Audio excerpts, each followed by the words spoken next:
오늘 베드로전서 3장 20절을 말씀 보면서 그들은 전에 노아의 날 방주를 준비할 동안 하나님이 오래 참고 기다리실 때에 복종하지 아니하던 자들이라 라고 말씀하고 있습니다.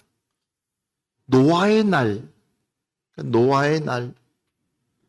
바로 주님께서 노아의 날이라고 말하고 있습니다. 이 노아의 날이 무슨 날이냐 했더니 창세기 6장 2절의 말씀 보니까 하나님의 아들들이 사람의 딸의 아름다움을 보고 자기들이 주하는 모든 여자를 아내로 삼는지라라고 했습니다. 이 노아의 때, 이 노아의 날, 왜 하나님께서 노아 보고 방주를 지으라고 그랬을까? 다름이 아니라 바로 하나님의 아들들이 사람의 딸들의 아름다움을 보고 자기들이 좋아하는 모든 여자를 아내로 삼는지라라고. 그러니까 하나님의 아들들이 하지 말아야 될 것을 무분별하게, 무차별하게 하니까 하나님께서 이제는 안 되겠다 싶어서 노아 보고 방주를 만들라고 제안을 합니다. 오늘날 이 세상을 보면 저와 여러분이 생각하지 못했던 일들이 이 세상에서 너무나 많이 일어나고 있습니다. 이미 논리 도덕이라는 그 선은 넘어섰습니다. 자식이 부모에 대한 도리도 넘어서버렸습니다. 그런 이 땅에서 어쩌면 하나님께서 우리에게 한 영혼이라도 구원하라는 것이 어쩌면 절박한 때가 아닌가 싶습니다. 이 절박한 때에 우리는 반드시 한 영혼을 하나님 품으로 인도해야 될 줄 믿습니다. 그러기에 마태복음 24장 37절로 39절 말씀 보겠습니다. 노아의 때와 같이 인자의 임함도 그러하리라. 홍수 전에 노아가 방주에 들어가던 날까지 사람들이 먹고 마시고 장가들고 시집가고 있으면서 홍수가 나서 그들을 다 멸하기까지 깨닫지 못하였으니 인자의 임함도 이와 같으리라. 아멘. 노아의 때와 같이 그랬어요. 노아의 때와 같이 그랬어요. 하나님의 아들들이 사람의 딸에게 푹 빠졌다. 오늘날로 말하면 적어도 하나님을 믿는 사람들이, 교회를 다닌다는 사람들이, 예수님을 따른다는 사람들이 어디에 푹 빠져 있냐는 것, 어디에 우리의 마음을 두고 있냐는 것입니다.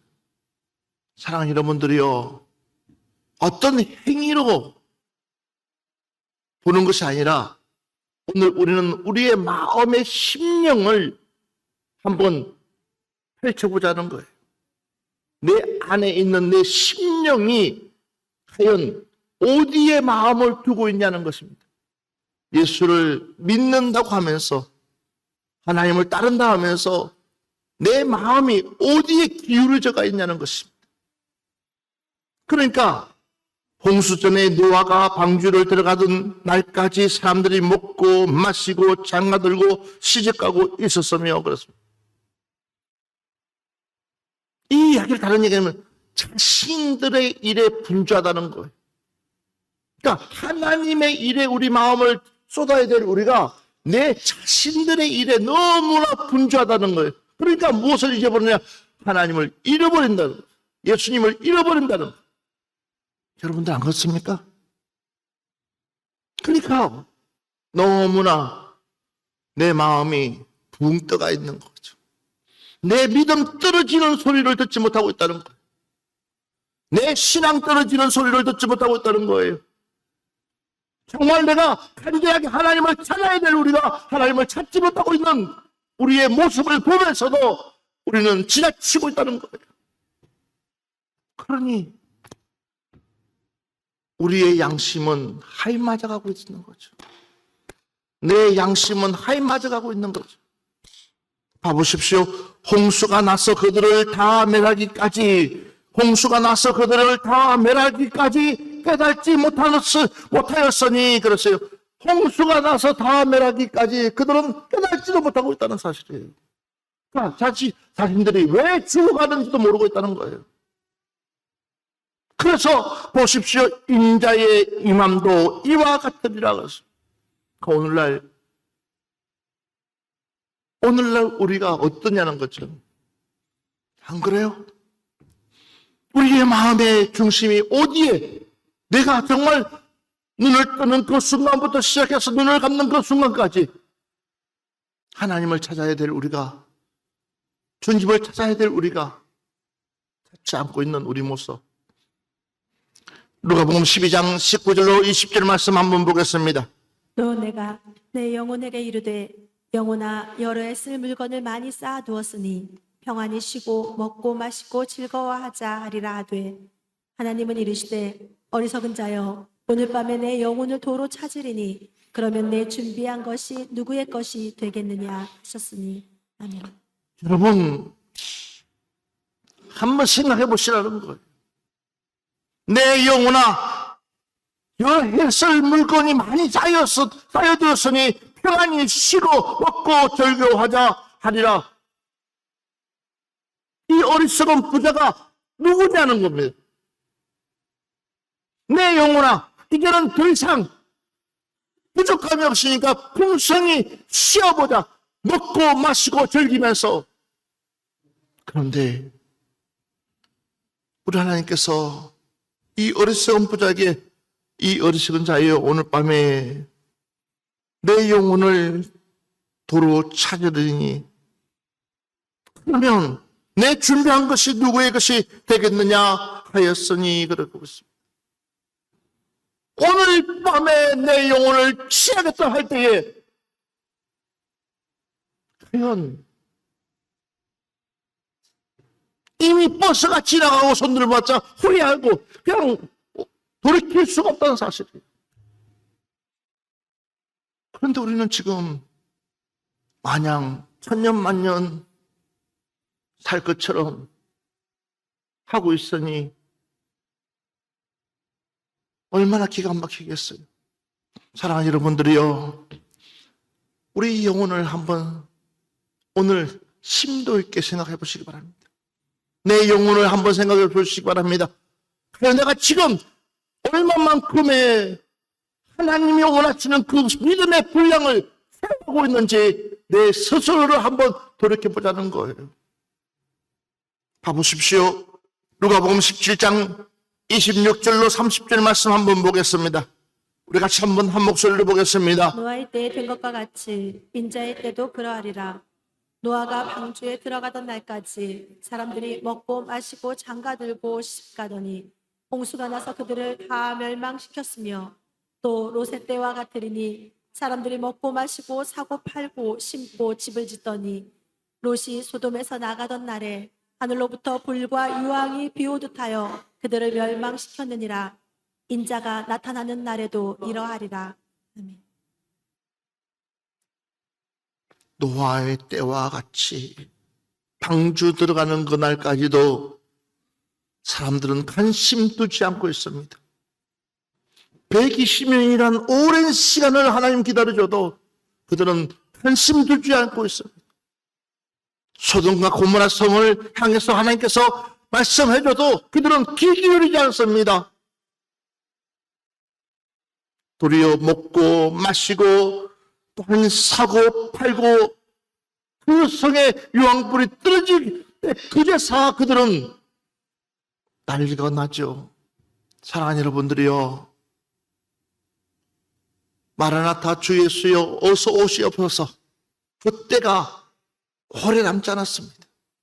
세계적으로 일어나는 그 징조들을 보면서 우리는 우리의 신앙을, 우리의 믿음을 다시 한 번 더 내 믿음이 어디에 향해 가고 있는지를, 내 신앙이 어디에 향해 가고 있는지를 다시 한 번 더 우리는 기도하면서 하나님 앞에 손이 엎드리며 회복해야 될 줄 믿습니다.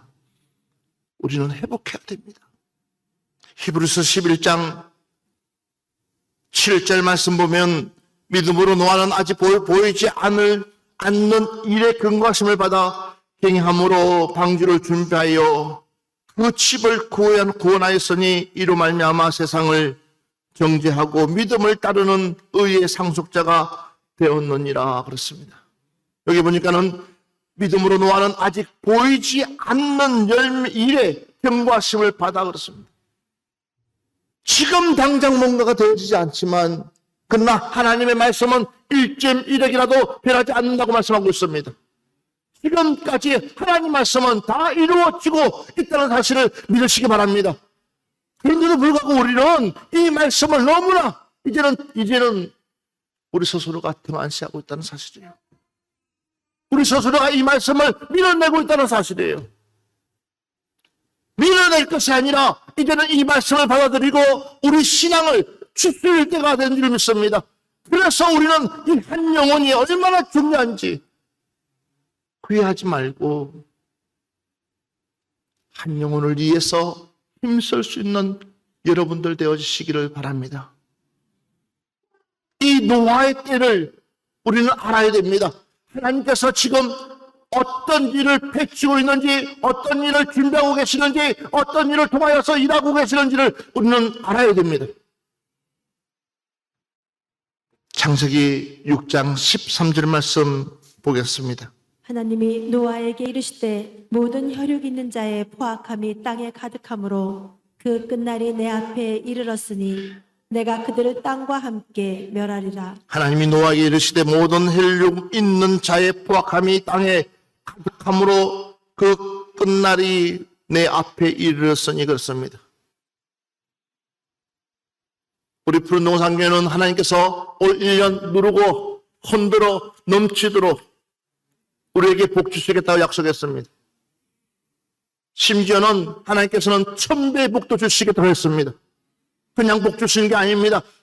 그렇지만 이 복 받기 위해서는 이제는 우리는 무엇보다도 하나님 앞에 인정받는 사람, 정말 하나님 앞에 인정받을 수 있는 사람, 정말 하나님께서 줄 수밖에 없는 사람, 그것이 무엇이냐? 바로 다름이 아니옵니다. 우리 믿음을 회복시키는 것입니다. 우리의 신앙을 회복시키는 것입니다.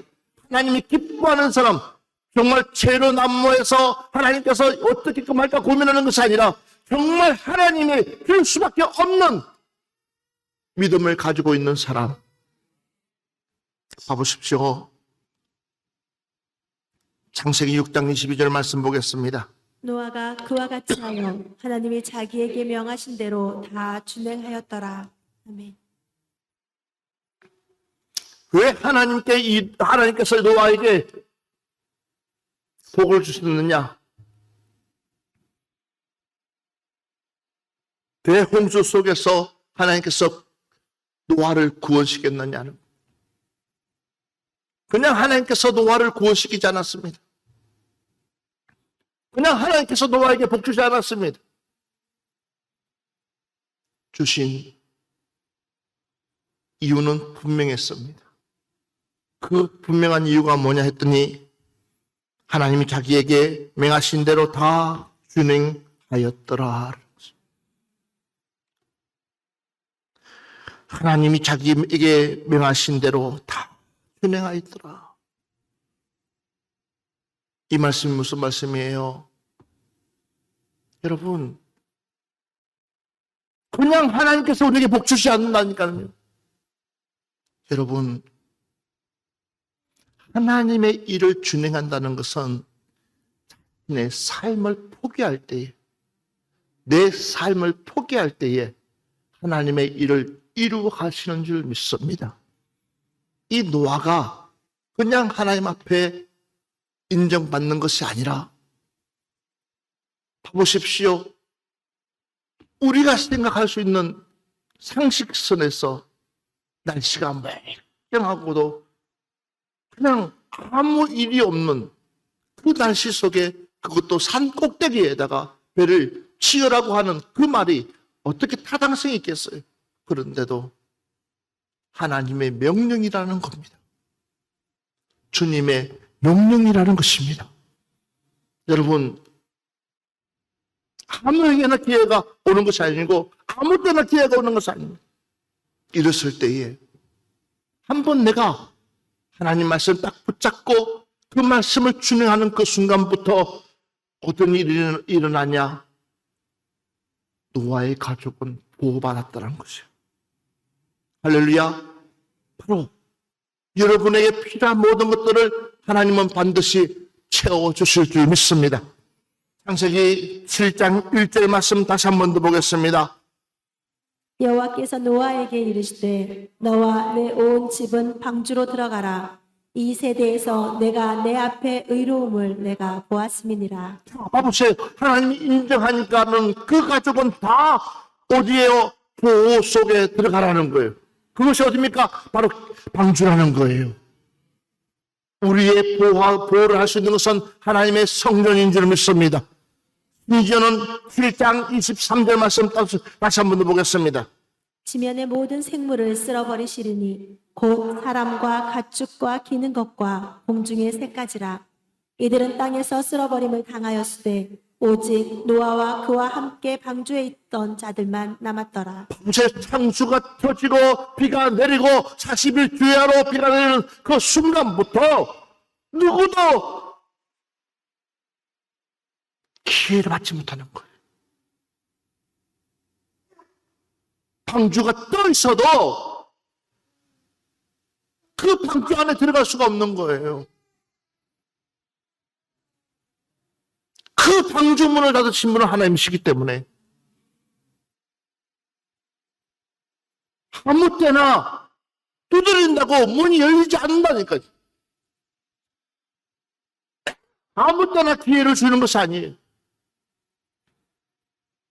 하나님의 기회 때에 일하는 그 순간부터 하나님은 일하십니다. 할렐루야. 이 노아가 그런 거예요. 단순하게 구원받은 것이 아니고 단순하게 그냥 방주에 들어가는 것이 아니라 선을 다해서 그 명령을 준행했더니 하나님께서는 그 가족을 안전하게 하나님 백성 삼아주셨다는 사실입니다. 왜 우리 예수님께서 이 땅에 오셨겠습니까? 안진병이를 일으키시기 위해서, 눈먼 자를 눈뜨게 하기 위해서, 죽은 자를 살리게 하기 위해서가 아니에요. 정말 예수님의 이 땅에 오신 목적은 다름이 아니라 저와 여러분을 구원하시기 위해서, 자신을 우리에게 내어주시기 위해서. 왜? 누군가가 대신해서 죽어야지만이 구원받을 수 있으니까. 그 십자가에서 돌아가시기 위해서 우리 예수님께서 이 땅에 오셨다는 사실입니다. 그렇기 때문에 여러분, 그 놀라우신 그 예수님이 왔는데도 불구하고 아직도 우리는 그 예수님을 믿으려고 하지 않고 여전히 하나님의 사람이라고 하면서도 세상을 더 사랑하고 있는 우리의 모습, 세상에다가 더 마음을 뺏기고 있는 우리의 모습, 언제까지 하나님께서 기다려 주실까요? 언제까지 하나님께서 참아주실까요? 나 주일에 한 번 예배 드렸죠? 아니잖아요. 여러분의 마음 중심이 하나님께 과연 몇 프로? 그 중심이 정말 하나님께 얼마나 향해 있는지를 다른 사람들은 몰라도 여러분들은 아시잖아요. 사랑하는 여러분들이요, 지금이라도 늦지 않았습니다. 다시 한 번 더 우리의 신앙을 회복하여서 하나님의 음성을 들을 수 있는 여러분 되시기를 주 이름으로 축원합니다. 봐보십시오. 잠언서 22장 3절 말씀 보시면 슬기로운 자는 재앙을 보면 숨어 피하여도 어리석은 자는 나가다가 해를 받느니라 그렇습니다. 슬기로운 자는 재앙을 보면 숨어 피한다고 그랬습니다. 그러나 어리석은 사람은 그냥 나가서 그대로 얼음을 당한다는 거예요. 그마저도 뭐예요? 판단력이 없다는 거죠. 우리는 슬기로운 사람 됩시다. 마태복음 3장 7절 말씀 한번 같이 소리내어서 보겠습니다. 요한이 많은 바리새인들과 사두개인들이 세례 베푸는 데로 오는 것을 보고 이르되 독사의 자식들아 누가 너희를 가르쳐 임박한 진노를 피하라 하더냐. 아멘. 가장 하나님의 말씀에 박식하고 누구보다도 하나님의 말씀에 대해서 잘 알고 있는 이 바리새인들과 사두개인들, 그들이 나오는 그 모습을 보면서 세례 요한은 독사의 자식들아 누가 너희를 가르쳐 임박한 진노를 피하려 하더라. 독사의 자식들아 라고 애치고 있습니다. 한 번 더 볼까요? 마태복음 12장 41절로 42절 말씀 한번 보겠습니다. 심판 때에 니느웨 사람들이 일어나 이 세대 사람을 정죄하리니 이는 그들이 요나의 전도를 듣고 회개하였음이거니와 요나보다 더 큰 이가 여기 있으며 심판 때에 남방 여왕이 일어나 이 세대 사람을 정죄하리니 이는 그가 솔로몬의 지혜로운 말을 들으려고 땅끝에서 왔음이거니와 솔로몬보다 더 큰 이가 여기 있느니라. 아멘. 할 것 없는 요나, 그냥 단순한 그 말 한마디, 니의 성에 멸망한다는 그 말 한마디에 니의 성이 회개하고 돌이켜 주님 앞에 나왔는데, 하나님 앞에 나왔는데, 봐보십시오. 더 중요한 사실은 뭐예요? 세례 요한보다 더 큰 사람, 더 큰 이가 누굽니까? 예수님이 저와 여러분을 위해서 이 땅에 왔는데도 믿지 않는 그 무리들, 그 모습들이 너무나 안타깝다는 거예요. 솔로몬 왕처럼 지혜로운 왕 없습니다. 최고의 지혜를 가지고 있는 솔로몬 왕보다 더 큰 이가 누굽니까? 예수님이라는 거예요. 그분이 직접 와서 우리에게 말씀해 주시고 설명해 주고 있는데도 불구하고 우리가 믿지 않고 있다는 사실이에요. 그러니 얼마나 기가 찰노릇이냐는 거죠. 얼마나 우리 마음이 강팍하냐는 거예요. 로마서 1장 17절 말씀 보겠습니다. 복음에는 하나님의 의가 나타나서 믿음으로 믿음에 이르게 하나니 기록된 바 오직 의인은 믿음으로 말미암아 살리라 함과 같으니라. 오직 의인은 무엇으로요? 믿음으로 말미암아 살리라. 아멘. 사랑하는 여러분들이요, 떨어져가 있는 우리 믿음 다시 회복해서 정말 믿음으로 하루하루를 살아갈 수 있는 여러분들 되시기 바랍니다. 그래야지만이 우리는 이 세상을 정복하고 다스리고 충만한 역사를 일으킬 줄 믿습니다. 그래서 다른 것보다도 하나님, 이번 한 주간은 내 믿음 회복시켜 주시옵소서. 하나님 말씀하여 주시옵소서. 하나님 말씀이라면 그 어떤 것도 내가 순종하고 따르겠습니다 라고 정말 이번 한 주간 오직 믿음으로 승리할 수 있는 여러분들 되시기를 주의 이름으로 축원합니다.